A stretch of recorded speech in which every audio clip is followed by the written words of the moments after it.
So I have a little bonus video for you guys who are willing to follow me on Instagram at Joe and Tell, and also follow the Daily Hi-Fi Instagram at Daily Hi-Fi. So this video is gonna be posted here. I mean, if you're watching, then you know. All right, so people are asking me what happens when I put a ported speaker, front ported versus rear ported, and then some people are also asking, what happens if you use a sealed speaker, right?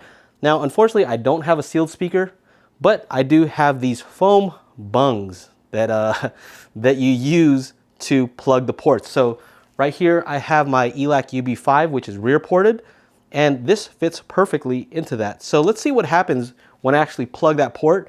I'm gonna try it from different positions and see if maybe it'll help out with that room gain that you get when you put it closer to the wall. I doubt it, but let's see.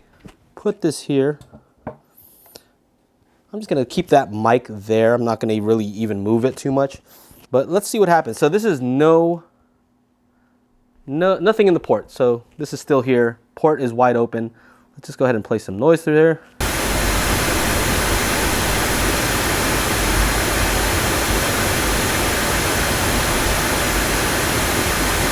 Okay, so I'm gonna say 2.5 feet and away.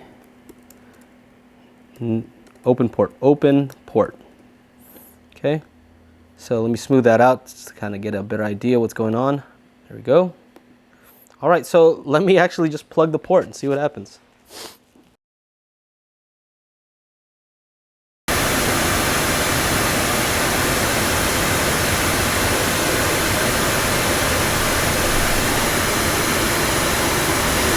.5 closed port. So I actually felt the port back there just to see if any air was coming out, and nothing was coming out. So as you can tell, all right, so less of that room gain, but I think it's actually, I can't tell if that's room gain. Actually, that might just be because that port is tuned to give it that low frequency extension. So when you cover that up, it changes this from a ported enclosure to a sealed one, and typically sealed doesn't have as much low end extension. But let's see if this helps in this case. If you need to put it closer to a wall, if you have to, will this be a solution? Let's find out. So I'm gonna go ahead and put this close to the wall, and I think we're gonna get some extreme amount of room gain here.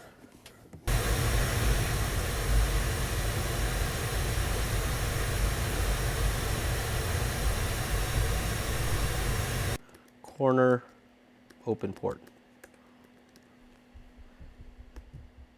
All right, so as you can see here, relative to the rest of the speaker, a ton of room gain here from being in the corner below 200 hertz. It just boom, spikes up like crazy, right? All right, so let's see what happens if we plug that port. All right, the port is plugged. Let's see what happens.